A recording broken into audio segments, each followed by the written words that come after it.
winner, you know, because you're Yeah. not exactly worried about someone like him. No, not so much. I haven't been worried about Homer Bailey since like 2006. Unless you wanna pick on him. But, It's yeah, we did true. the show last night, so it was you kinda find out quick. Yeah. What's up, everybody? We are live before lock for this MLB early slate 5-gamer. I see Shannon Lambert saying, "Wait, Homer Bailey pitches for the Royals now?" I literally said the exact same thing to Laffy at the exact same time. I can confirm he did. For a second I was just like, "Oh man, I had Luis Castillo in for the Reds today." Turns out just on a completely different team. Yep. It's hard to keep track of. Laffy, what's going on, man? Nothing, man. Last night was a heck of a lot of fun. It A lot of was. fun. Russell Westbrook did it for Nipsey Hussle, yo. With the 20-20-20. Apparently on the early bird, I said Bryce Harper triple-doubled. I got a few tweets and comments about that. So I'm assuming everyone knew where I was going with it. But Bryce Harper with the monster upper deck home run was pretty enjoyable as well. Surprised that Gabe's running out, the same lineup on a day-night game. You know, you got the 7 p.m. game yesterday that was rain delayed till almost 8 o'clock. Yeah. A 105 game today, and the same lineup, which is interesting. But I'll take it all day long, man. Against Aníbal Sánchez. Pretty rare. You don't see that all that often, especially not from a guy like Gabe. Right. Yeah, I was very surprised. I guess early in the season, nobody's like super run down or anything. Yeah, yet, right, right. You would think so. A lot of people want to get out there. A lot of people act like early in the season is a good time to play it. You know, be a little bit more liberal with everything, whereas you still have a lot of games to go. But look, if all your guys are fresh and you're playing well, why not? Yeah, I agree. I mean, look, it's baseball. Clearly there's like day-to-day grind and you can get injured, but I mean, getting out there to play another 9 today is really not going to take all that much out of you unless you're a catcher. So remember yesterday I told you, I might shave. Yeah. And then later on I told you about my Ugandan money transfer experience. Are these things somehow related? Oh, they are. They are. Someone hacked my card and ran up like almost $1,000 worth of charges on my, and it's the debit card too. So you have to wait till they can clear till you can even dispute them. Right. So it's like, wait till they steal your money and then you can dispute it. So I'm on the phone with the bank and I'm trying to shave. I'm like muting them every time they talk because I'm trying to get stuff done. And I had the guard on and I take it off to get under here and I'm not paying attention. And without the guard, I just go straight up the side of my face. So now, as you can see, there is, and I can't fully shave. I'm not going to fully shave it. No way. I look like a goof. So I'm just going to have to let that grow back and turn my face to the right more than I normally do. I did the exact same thing you're talking about the morning of my wedding. That's good so stuff. In our pictures, there's a chunk. Well, you were just nervous, I'm assuming, right? The guard, I pressed the guard in a little too hard, and it just slid itself all the way down to the bottom. At that was, I'm sure, dirty nerves and just a shitty guard. So did you full shave after that? Nope, I just left the patch chucked out. So if you look at some of the pictures from the wedding, there's just like a very clear like square that I hit on the sort of side of my cheek. Right. See, that's the thing. There are some people where you just don't grow hair. Like down here. I got one right here. I got patches here and here where I just don't grow. But when it's like a full out rectangle, like perfectly symmetrical, that's not, he doesn't grow facial hair there. I see it in every single one of the wedding pictures when I'm on that side of my face. It's the first thing I see. And it could be it's the smallest section. Most people probably would never notice. It short? What? If it's short at the time, it's not as big of a deal. It was shorter. Okay. Yeah. Anyway, I just thought I would let people know. We've got 45 minutes until lock, but we've only got 5 games. We're perfectly fine here. We've covered these games on the early bird already. I actually like them a lot, but we're all right. Yeah, let's just touch live before lock, more of a holistic show. It's not like the walk through every single individual player. We'll try to touch a little bit on some of the ownership that we're seeing. But let's start on the pitching side. I assume are you playing the early slate? Yeah. DK only? Yeah, I'm writing a deep dive, so I tried to get everything in first. Perfect. I'm writing a deep dive for the night slate. Okay. So I'm trying So to, you know. let's hit on the pitching to start. For me, I think it's a 3-man race on FanDuel. Probably kind of similar on DraftKings, but since you have to play two guys, it's clearly a little bit more. I really, really like Kluber. That should be like the least exciting take in the history of takes. Yep. I mean, Corey Kluber is Corey Kluber. I really like Charlie Morton. He is 8,800 on FanDuel, $1,200 cheaper than Herman Marquez, $1,900 cheaper than Nola. Morton and Kluber are the guys that are getting the bulk of my ownership from FanDuel. How do you feel? I assume that we don't have much to say on Kluber, but how do you feel about Morton on DraftKings? I like him a lot, and I think you're gonna have to. I'm gonna run a few lineups where I don't have Kluber, and there's a reason for that. Not because I don't love him, because I do, but because there are a few spots where I really want to pay up for bats, and I think it's pretty opportune spots to do so. And there are a couple of cheaper pitchers that definitely present some risk. Like, look, I'm not saying they don't present risk because they do, but also have the upside to where I don't mind doing that. And, Morton is not one of those cheap pitchers, but he's also a decent enough player, is not overpriced. He's facing a Rockies team that, as we know, really struggles outside of course. I don't know how many times I said it already this season, but it's evident. And you got a very favorable Tropicana field. So, yeah, I think Morton's perfectly fine here.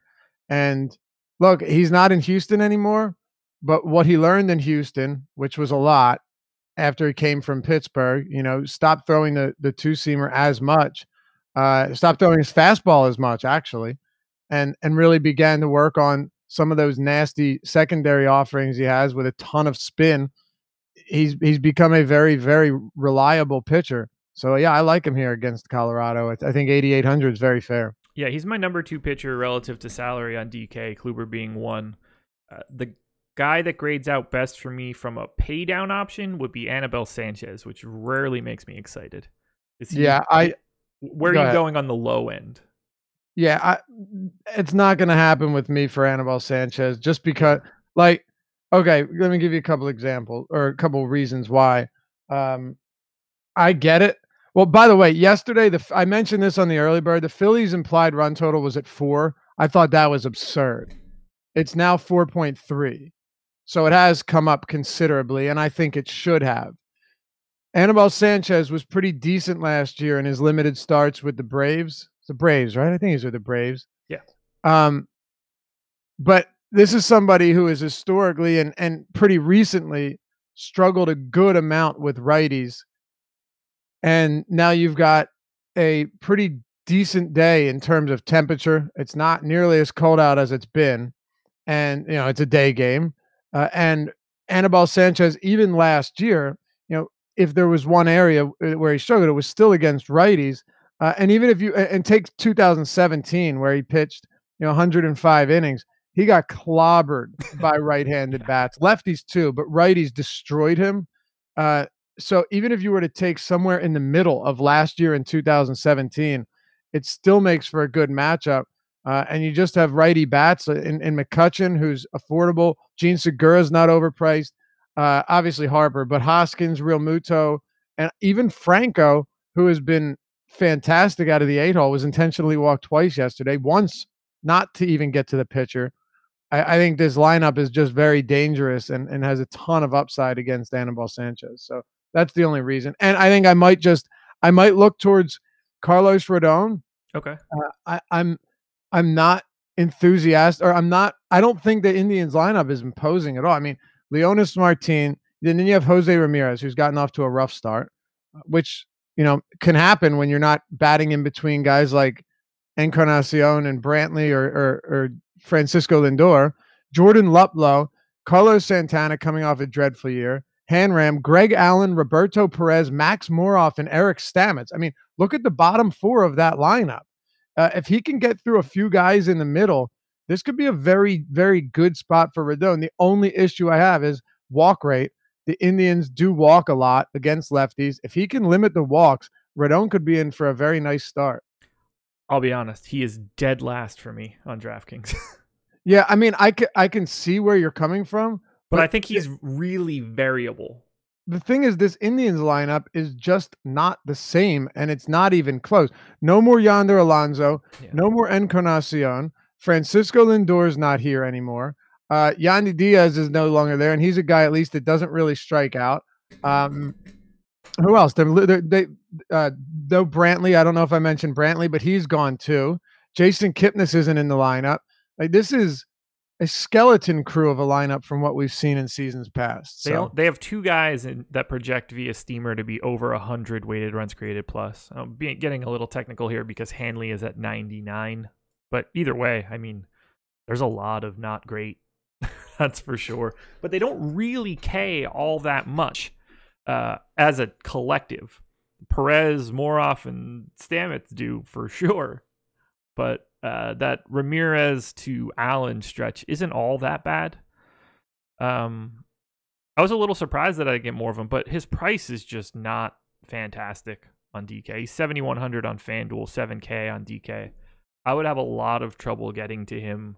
I would end up on more Aníbal Sánchez, which never makes me happy.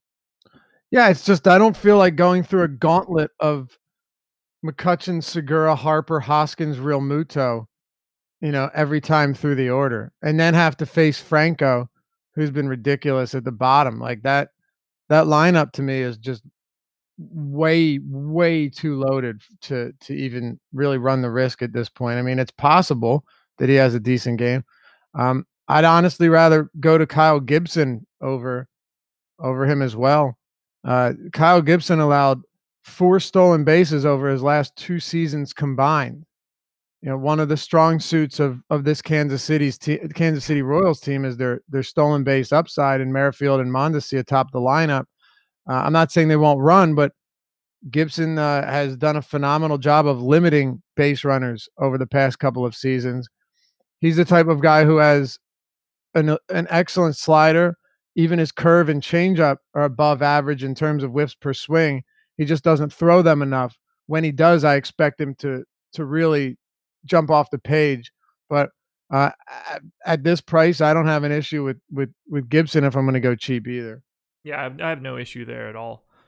There's one guy that I think we need to touch on, and this is going to be very specifically in your wheelhouse. Aaron Nola is the most expensive pitcher on FanDuel. He is the second most expensive pitcher on DraftKings, $700 behind Corey Kluber. I am having a very difficult time even coming close to getting him on FanDuel. I don't expect that I would get anything of any real volume on DraftKings. How do you feel about Nola today? I'm with you. Trey Turner, broken finger, by the way. Ooh, really? Oh, you didn't see that? I knew he went out last night, but I haven't rectified everything that's happened. He went to lay down a bunt, right? So he shows bunt, and the ball basically gets this part right here, knuckle, and he went down right away. It wasn't Eflin's fault. God, he was ridiculous last night, huh? He was really good, but it wasn't Eflin's fault. I mean, Turner misplaced the bunt. And people had tweeted me saying it looked like Turner was saying, "I think I broke it," or "I know it's broken," or whatever. So I'm sure he did too. Yeah, and it's not great. So you have Wilmer. That's why Defoe is in the lineup. Yeah. But the reason I have trouble getting to Nola isn't because he isn't really good. He has the 3rd best Cy Young odds in the entire NL. Yeah. So he's fantastic as a pitcher. Yeah. Like on opening day, he was not good and still was really good, if that makes sense. Like, not sharp at all, and still did a phenomenal job of holding the Braves scoreless. But you have Kluber up top, who isn't much more expensive, and then you have Marquez beneath him, and then Morton even further beneath him. Washington's still a good enough lineup, to where I feel like with the pitchers around Nola, it's easier to get to them, and in some cases save in better matchups. Actually, might not be as good of pitchers, but definitely the same, I would say, same ceiling today. Yeah, I could not get to him. Him being the most expensive pitcher on FanDuel that's just wrong. Like, pretty wild, yeah. you can flip flop his price with Kluber, and I still am going to get Kluber my miles and miles on FanDuel. On DK, it's a little bit better, but he grades out for me behind Morton, behind Herman Marquez, and Marquez is $300 cheaper than he is. Nola's great, 9.6 Ks per 9 via steamer, a 354 FIP. He's a fantastic pitcher. You can make a case that he's the second best pitcher on this entire slate, but the price tag is there, and he's got a non-advantageous matchup against the Nats. Right. Would it shock me if he went out there and struck out 10? Absolutely not. I'm not going to have any exposure to him in my lineups on FanDuel. Right. I'm not going to have him either. I mean, he could go out there and go, 7 scoreless with 9 Ks, and it wouldn't shock anybody. No. But yeah, you're just, once again, I don't think you need to get there. Who's what stack on this day is catching your eye most? Excuse me. It'd be the Phillies. Yeah. It would be the Twins. Yeah. And it would be both teams from Great American. Yep. And the reason for that is, while I think that Castillo particularly and Peralta both have a lot of potential, are really good righties. Castillo, one of the hardest throwing righties in the league, they still really struggle against lefties. And it's been noted throughout, for Castillo the last couple of years. Peralta was pretty obvious last year. And I just don't know if I believe that his 2-pitch mix is going to work for another season, So those are the 4 that I have most interest in. Okay.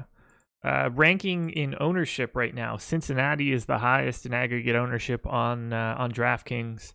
Philly 2, Milwaukee 3, Kansas City 4. Just in case anybody's curious. So wait. What's 3? Milwaukee. Yeah. Where's Minnesota? 6th. Well, that's interesting. It's kind of crazy to me. So I'm guessing. Let me make sure Cleveland that I have the right ownership. Is Cleveland 5th, maybe then? Let me refresh. Make sure that I'm not missing anything. Sure. So DraftKings. So I do have it here. Filtered out all the pitchers. Don't want to be wrong. Don't mind being wrong, but don't want to be. Right. Yeah, I have, based on our ownership projections, Minnesota is 6th in aggregate ownership. Cincinnati, Philly, Milwaukee, Kansas City, Tampa Bay, then Minnesota. Damn. Now, there are very little differences between most of these, but Cincinnati is the clear front runner. I just find it weird that there wouldn't be a big difference between Minnesota and Tampa Bay. Yeah, I would think Minnesota would be ahead of them, but that's all right. Twins are a lot more expensive on DraftKings than they are on FanDuel. Max Kepler is $2,000 more expensive. Eddie Rosario, $1,800. The bottom portion of the Twins lineup, 3 guys are at the flat minimum. Tyler Austin is at $2,100.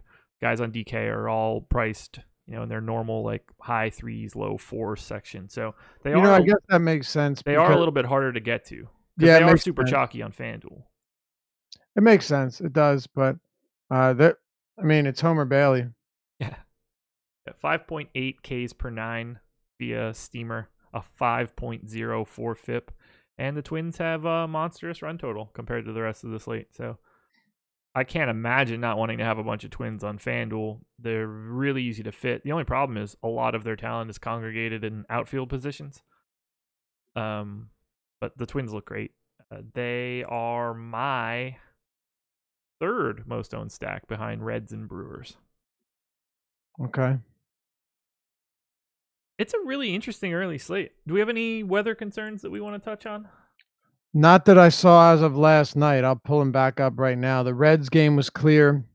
Still is. Yeah. Nats game is clear. You're looking at close to 70 degrees by the time that game works into the later innings. We're good in Cleveland. We're good at Kauffman in Kansas City. Yep. We're good to go. Yeah. That's And always good. obviously, Tampa Bay's garbage stadium is Yeah. nothing to worry about. Yeah, for sure. Oh, excuse me. By the way, 15-mile-per-hour winds blowing in from left field, uh, basically towards the first base line at in Cleveland.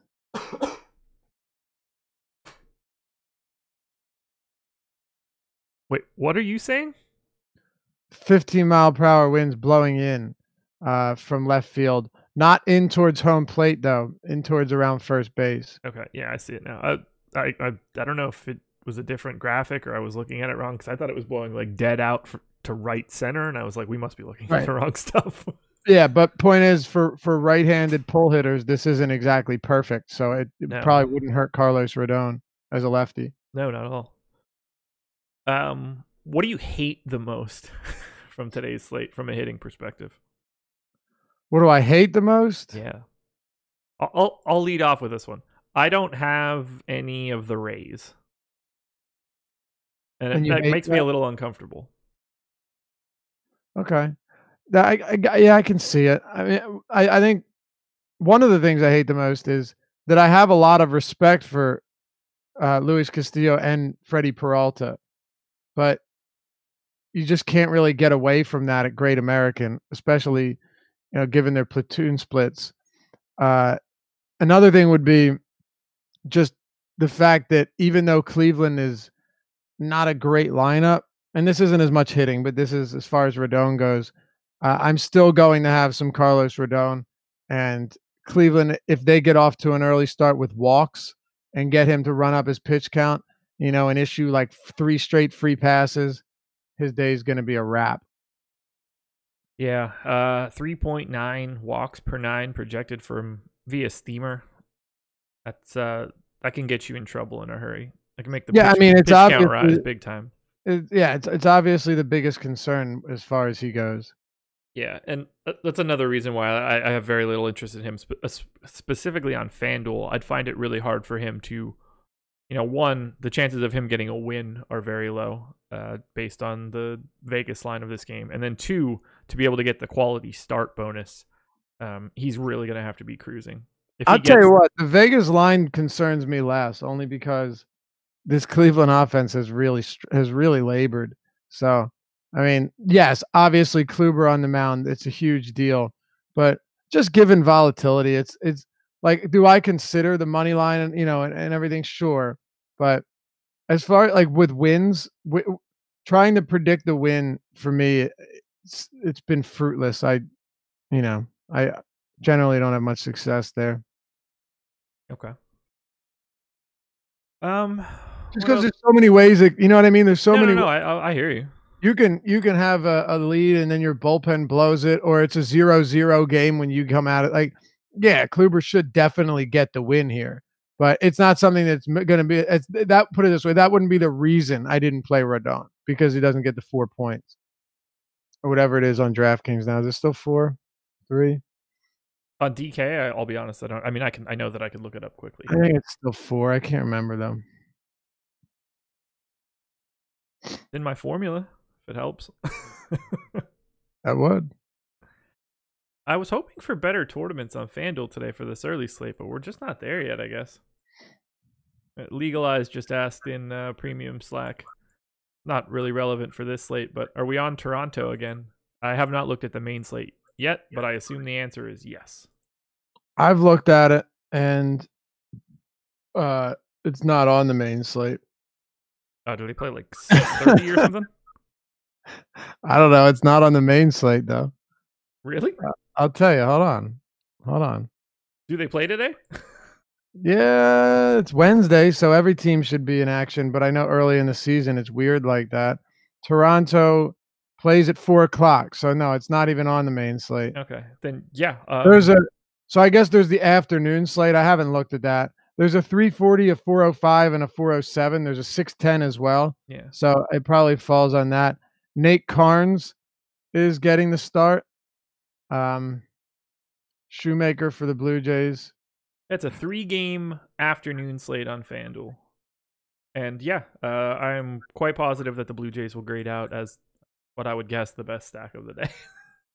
I will see. Oh, Luis Sega's on the mound for the Yankees. Hmm. I like that kid.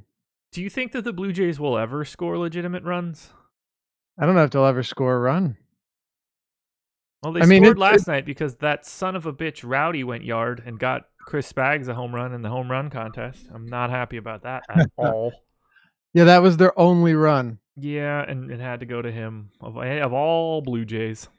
Look, at this rate though, it's been I'll go back and look. They only struck out 4 times in the entire game yesterday. So, I mean, I'm sure at this rate there's some they've been BABIP'd a little bit, on the business end of BABIP, Yeah. but I mean, it's not super surprising that like Drury is not playing well. It's not No. really surprising that some of these guys have not been good. It's just the matchups have been so stellar that you'd think they'd be able to put some runs together. Uh, it's really incredible. It's just they as a collectively as a team they've been so bad, Josh. Yeah, it's really atrocious. And you see this every year. Someone's going to grade out well to start the season and underperform. Someone's going to grade out poorly and consistently overperform. MLB's a long season. I cannot just simply overreact to a 3-game set at the start of the season and be like, well, I can't. Blue Jays are out of my player pool. I'm Right, done. of course.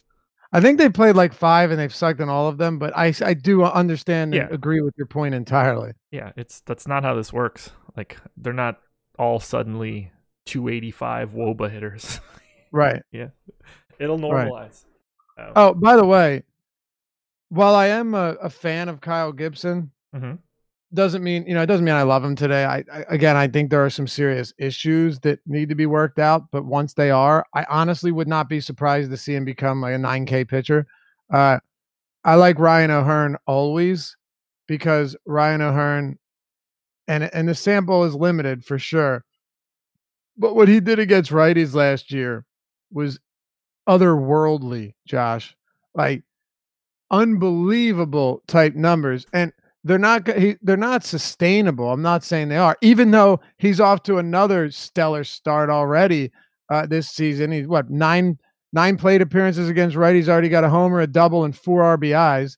But last season, Ryan O'Hearn, and I mentioned this because he's very cheap. If you're looking to pay up for pitching, and you're looking at a $3,900 Ryan O'Hearn on DraftKings, it won't help. It won't hurt. He saw 129 plate appearances, 112 at bats against righties. He had 10 home runs, 10 doubles, and 2 triples. So 22 extra base hits and 112 at bats. So almost 1 out of every 5. He had a 458 WOBA, 393 ISO, and 194 WRC plus with the fly ball rate and hard hit rate that were both very close to 50%. Even if he could continue with like half of that, Ryan O'Hearn's going to continue to crush at what's been a really cheap price point. Yeah, he looks solid. He's too expensive on FanDuel. He's actually $100 more expensive on FanDuel than he is on DraftKings. But on DraftKings, I think he grades out really nicely. Weird pricing today. What's that? Weird pricing all over the board. Yeah, you're gonna wish that we had the same pitching for the day slate as we did for the night slate. Night slate pitching is rough. I have not I didn't even load anything because of this 12-game NBA slate today. Yeah, you have 5 games. It's Mike Minor, Marco Estrada, Derek Holland against the Dodgers, Julio Teheran, Michaelis, John Lester. You have Garrett Cole at the top. We'll talk and Tyon and Stripling's 10,200. Yeah. Ooh. Yeah. Oh yeah. And then Eovaldi. It's rough. Do you have any particular one-off bats that have caught your eye through your looks? Well, O'Hearn was one of them. Okay. Yeah. And then like if you're not, if you're stacking the Phillies and you're looking at one-offs, I mean, obviously guys like Moustakas, batting 6th there, I really like. Ben, so what are your thoughts on Gamel leading off for the Brewers? hop to it quickly. He's 3,900 on DraftKings. He's 2,300 on Yep. FanDuel. I have 23% right now. It's like twice the field. Getting a lefty-righty matchup here on Castillo and leading off with the potential of getting additional plate appearances. At Great American. Yeah, this is a really, really, really nice spot for him. I'm going to have him quite a bit. Yep. Yeah, anytime that, like, just getting someone at that sort of price tag in a leadoff spot is so hard to ignore. It almost doesn't matter all that much what their talent profile is, because those plate appearances just carry so much weight for that price tag. Yep. The likelihood of that 5th plate appearance is a huge deal.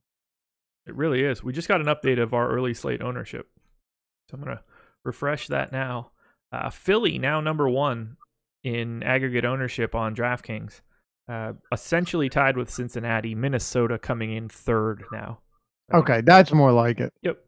Yeah. I'm kind of upset that Philly is that high. I was hoping last night doing the early bird, I was really hoping that the lower implied total would keep the Vegas Hawks away. But not the case. On FanDuel, Minnesota is number 1 with a bullet, Philly number 2 with a bullet, and then there's a pretty sizable gap. Cincinnati, Cleveland, and Milwaukee all relatively the same, all at essentially 12% aggregate. I'm rerunning my crunches now that we have that updated ownership information, so I'll know a little bit more. I'm just playing just a small amount on the early slate on FanDuel. I was hoping for better tournaments. Did not get them. We'll take what we can get. I'm looking for some other one-off bats. How do you feel about Travis Shaw today? He's getting similar, like, low-ish ownership, and he's a guy that I have in a ton of lineups on FanDuel. Yeah, in the 4-hole righty-lefty matchup. Love it. Yep, Travis Shaw cleanup against Castillo at Great American. Yeah. Of course I like him. I like Moose batting 6th as well. Same. Really, the whole lineup. It's harder to get to Yelich. I'm not gonna lie. Like, it is difficult to get there. DraftKings. I'm not playing on FanDuel, but on DraftKings, I know it's tough unless you're going cheap at both pitcher spots. Yeah. Or just like paying down really cheap at a couple spots. It's kind of difficult, which I think is the reason why Shaw, Moustakas, and Gamel really stood out. I mean, Yelich is my favorite in terms of projected fantasy points. Obviously, the best play on Milwaukee. Yeah, for sure. By a wide margin. But it's also baseball, and everyone's going to get presumably around the same amount of at bats. Yep. Probably against most of the same pitchers. Yep. So, yeah, clearly Yelich stands out, but he's 5,200 on FanDuel. Travis Shaw is 4,100 and plays a more difficult to roster position. Yep, 55 on DraftKings. Even Harper, I've in the Philly stacks, I've gotten less of him and just more like McCutchen, Segura, Hoskins, and Real Muto are expensive, but they're not in an outfield position where you have so many good alternatives. Right. Where am I landing on the Phillies now that we're talking about it? My boy Bryce going yard last night, giving me that dong. Gotta love it. It's a really weird way to say that sentence, though. Yeah, I smirked, but I was just gonna let it go. You shouldn't. I know. For some reason, you always get caught up in that. You don't. What's been going on lately, man? That's the first one I've had in a while. I don't think the video's been clear on the deeper dive for like a week now. I don't know. Might have to look into Restream. You're the I am running a bunch of crunches and stuff, so maybe that's the issue. Nah, you got a supercomputer. I do have a decent one. You got a supercomputer. I wish. If I had a legitimate supercomputer, I would never be doing this. Yeah. Do you people not reference umpire data here? Sure we do. Would you like us to? We could do that right now. Yeah. Lavi, have at it, because I don't. No? I mean, it's not that I have a problem with it, but it's not something that is in my model. To me, it is. Here's how I look at ump data. it is more or less a tiebreaker when I'm on the fence Yeah. for a certain pitcher. That's really kind of what it is. The problem is I'm not really on the fence about anybody today. Nobody is neck and neck in price No. or in value, so it's not as much of a concern for me. Right. Like take the best or the most advantageous pitching umpire that you have today and give him to Aaron Nola, and it's not making me get Aaron Nola. Right. Yeah, it's the impact of that cannot be huge. If you modeled it out, do you think that it would affect a single person's fantasy projection more than a point in either direction? Yeah, that's tough. That doesn't mean that it's useless or anything like that. I just mean from an impact standpoint. Yeah, probably not. I mean, okay, so having a good pitching to me, it's kind of like the icing on the cake type deal or the tiebreaker. Yeah. Like, was it yesterday? Snell and Stroman had the best pitchers umps, or two of the best. The thing here is like, it actually matters more to me with a guy like Marco Gonzalez, where he lives off of called strikes and doesn't miss a lot of bats. That's a good point. When I have a guy like Max Scherzer, I honestly don't care much about the umpire. If he has a good ump, that's good. But he's not a corner painting type of pitcher. No. He's just going to get you swinging out of your shoes, right? Again, it doesn't hurt. I'm not discrediting it whatsoever. But certain pitchers, it means more to. When I saw that Stroman had a solid ump, that was good. I like that. And you know, I'm happy to use that as something. But no, I don't think it's going to make a crazy big difference. Okay. Yeah, but you know, if you get on the same page, and you know, if you have like an extreme hitter's ump, then sure. But for certain pitchers, I don't really care that much.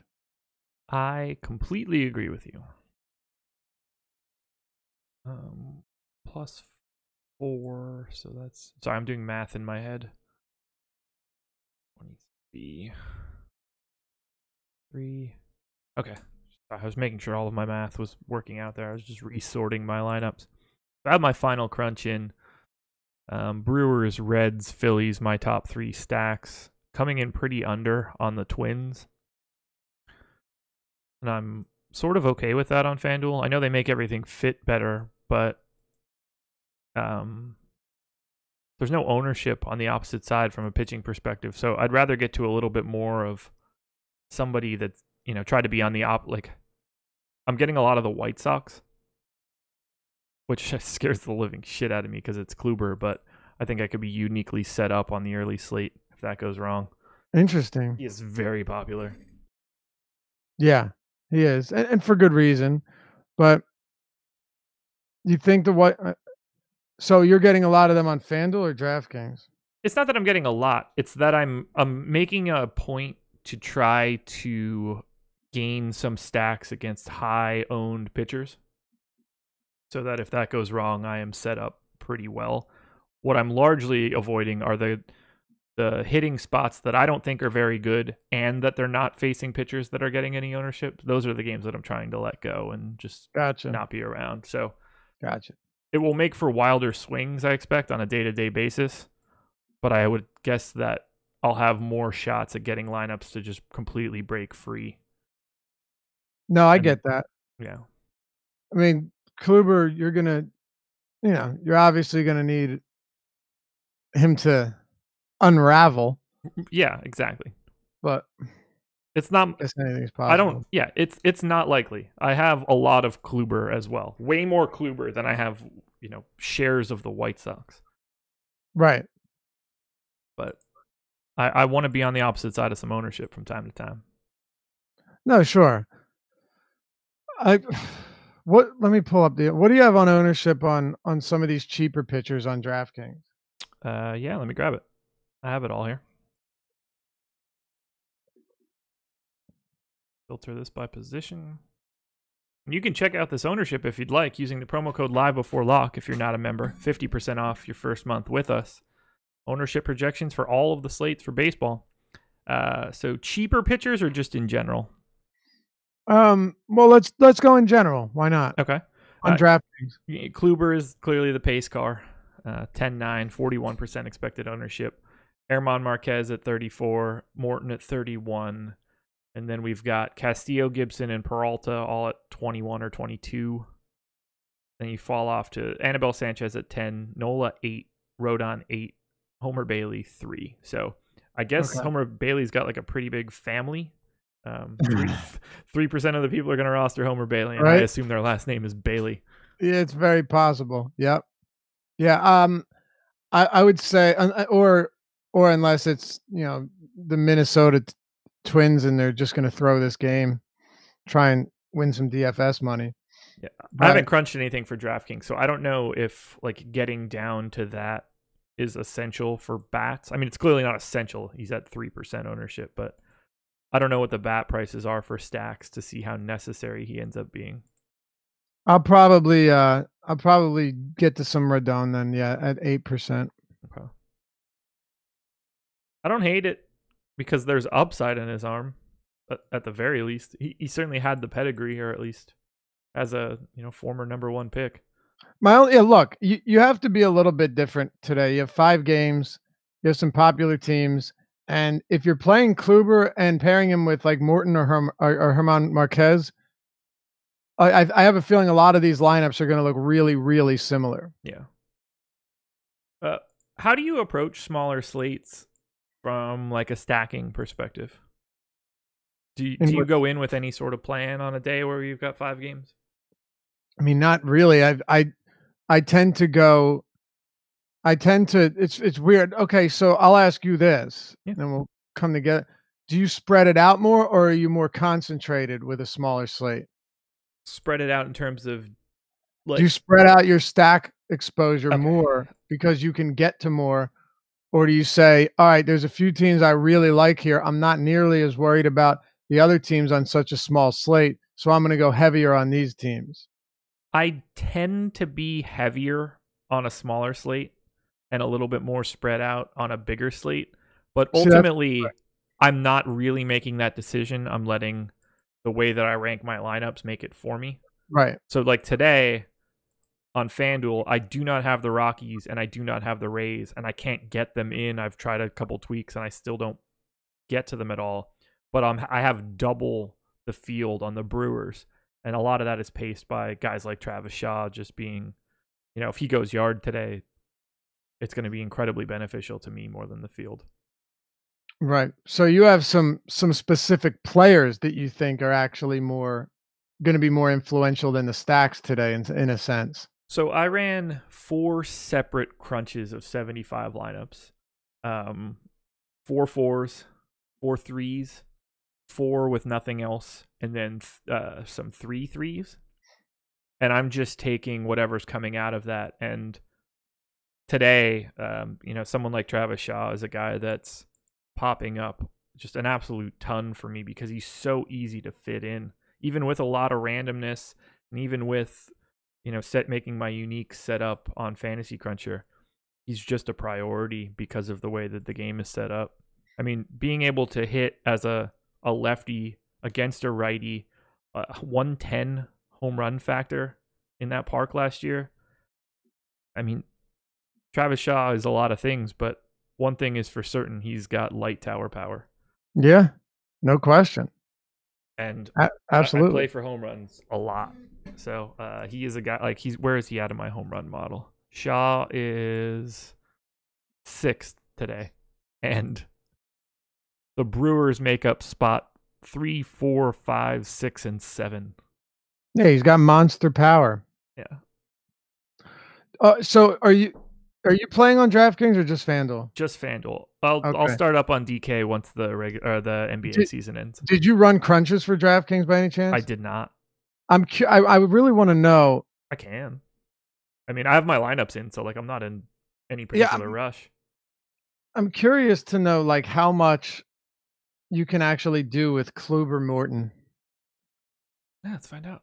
Because it's, or, you know, Kluber Marquez seems super, super limiting.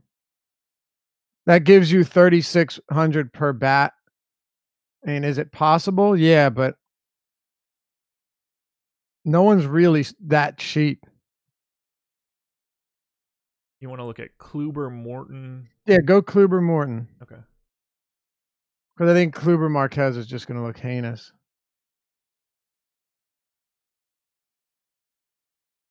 Kluber.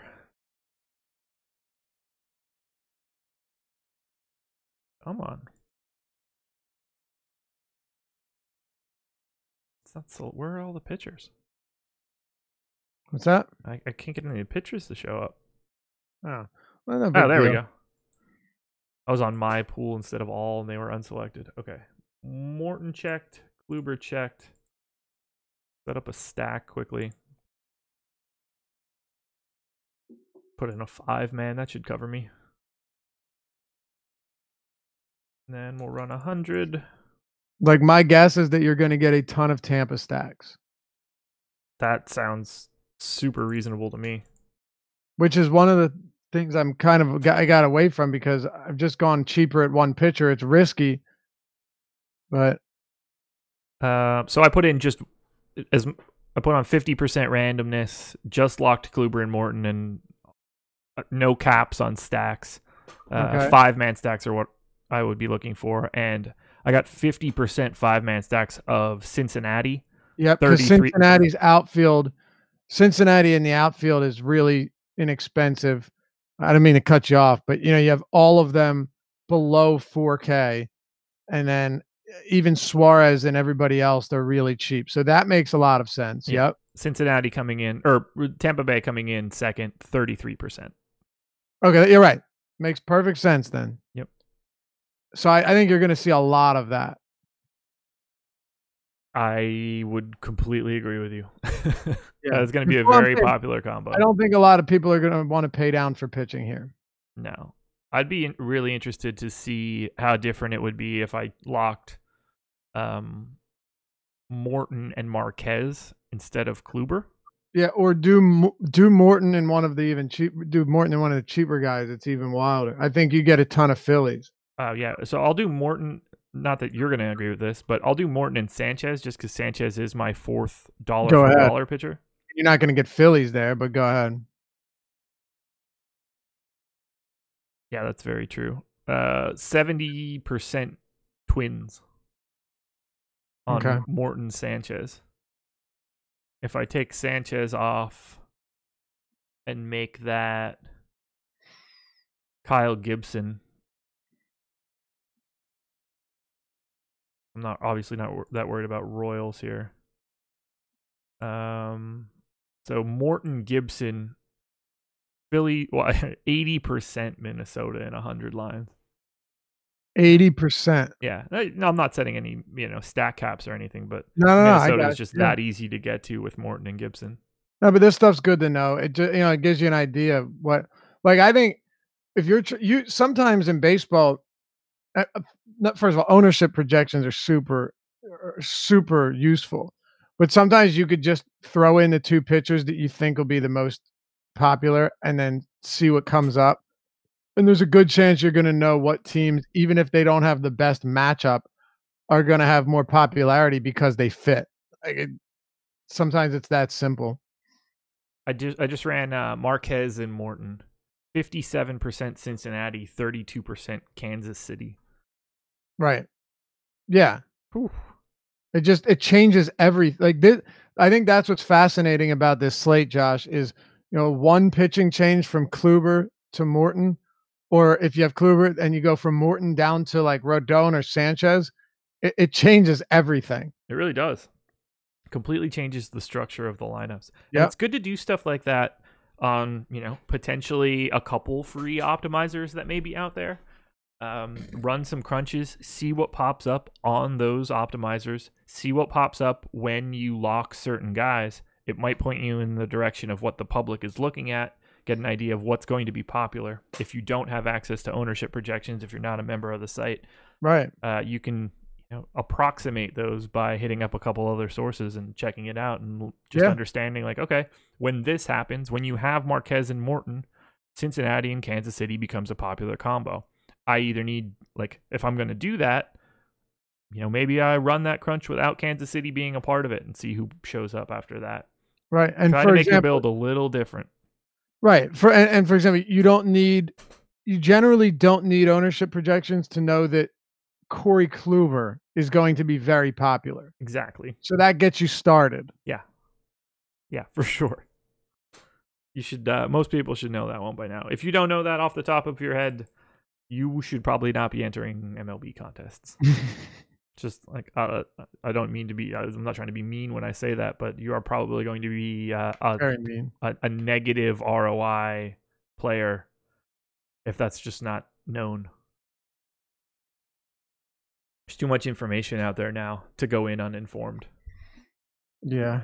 Kluber, Morton, Marquez ownership is pretty interesting. What so we had the stacks as far as you said, because I know Tampa was higher earlier. Where did you say they are now? On DraftKings. Protected. Yeah. Let me unfilter here. Tampa Bay is 4th on DK right now. 4th. Yep. Okay. Philly is at 16% aggregate, Cincinnati 15, Minnesota 13, and then Tampa is at 11, Milwaukee's 11, and Kansas City's 10. I mean, you got to find that fascinating too, because Marquez is what, 2nd in ownership at pitching? Yeah. Yeah, he is 2nd. Yep. Sandwiched in between Kluber. I really like Morton if Marquez is that owned. Oh yeah. Marquez owned just slightly more than Morton at $1,000 more. I think Morton at 88 is a really, really solid option today. Yeah, he grades out as my second best option on FanDuel, my second best option on DraftKings, but he's priced at 4th and 4th on both sites. I didn't have it next to each other, so I felt stupid. We got a question from whoever is running the Awesemo YouTube account right now. I assume it's Brett. Could be Chris. Time for dong picks. I know you've never participated with it, but we like to pick somebody we like to see hit a home run on the slate. Sure. Yeah, we used to do the guaranteed dong as well. Oh, really? Yeah. Oh, yeah. I mean, I don't know why I said "oh, really" as if this isn't like a very obvious thing to do on a baseball show. If you would have been like, "No, we always pick doubles," that would have been weird. You're like, oh my god, people have done that before. Yeah. I want to go with like a real Muto or a Segura, guys that have been kind of quiet to start the year, but have that good righty-righty matchup with Aníbal. Mm-hmm. But I'll go a little bit lower key. I'll go Mike Moustakas. Mike Moustakas, number 4 in my home run model today. All right. I'm gonna follow you. This was a gimmick that I had last year. You're going Travis Shaw, so I didn't go Shaw for you. I might not have, depending on who you pick. So I had the gimmick last year of just taking another guy from the same team of, whether or not Jake or Chris made the pick at the time. It makes it sting even worse when you don't get the right guy from the team and like someone else does. Right. But yeah, now I am taking Travis Shaw, so thank you for that. Yeah. What up, Travis? It's going to be Ryan Braun. Yep, it is. No question. Righty in a situation you wouldn't expect. Yeah, but it'll ruin everyone's life. That's Ryan Braun for you. 26 lineups. Make sure. I have no short-term memory any longer. I would talk about why that is the case. But I never remember if I uploaded my lineups.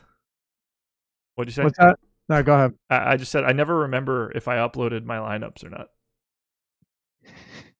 Usually a good thing to know. Yeah, it's really uncomfortable. I just forget. Like more often than not, I would assume that I did, and I'm just like I've got horrible anxiety about it. But I just did it again. Yeah, hell of a home run pick. Moustakas, number 4. All right. Yelich 5, Shaw 6. Who's number 1? Harper? Nelson Cruz. Nelly? Yep. Cruz, really? Harper, Hoskins. 1, 2, 3. I mean, Nelly Cruz does make sense there. Yeah, that one's probably driven a little bit He's too much pricey, though. from the implied total being so much higher than everybody else's. Right. Because it's not a great park factor. But you also do get a matchup with Homer Bailey. So right. in a lefty matchup, it wouldn't be terribly shocking. But, I mean, Cruz projects with a 250 ISO from Steamer, 139 weighted runs created plus. Is he back on the juice again? It's very possible. He's getting better with age, man. He's like a wine. I know. Yeah, man. He's still got a ton of pop. And that is it. We are locked. Early slate is done. Live before lock is the promo code. 50% off your first month with us. Any package you choose, including packages with Fantasy Cruncher. So come check that out. Laffy is on the deep dive for today. At 4:45, the deeper dive will kick off. Laffy again and Adam hitting on a little bit of this massive NBA slate. Lucky you guys. And then working through the main slate of baseball. Jake and I will be on live before lock tonight from 6 to 7 talking baseball. Fast Eddie Fear will be on from 6 to 7 as well, trying his best to manage a 12-gamer by himself. So good luck to Eddie on that one. We're covering it all. 9 p.m. tonight. We are still not done. Ben Raza, Jason Roslin coming back for PGA live before lock for the Valero Texas Open. I don't know which one of those words is supposed to come first. All I know is Open comes last. No, you got it right. Okay, whatever. Anything else, man? No, good luck. All right, go watch your Phillies. I assume that's what you're about to do. Put the deep dive, or write the deep dive. Watch the Phillies. That's right. This deep dive or this night slate is when we get done. Just pull up pitching for the night slate. It's limited to say the least. That is what I will be doing immediately after we are done this. Get a couple seconds to breathe today. Thanks for joining us, everybody. We really appreciate it. Best of luck. We'll talk to you later today.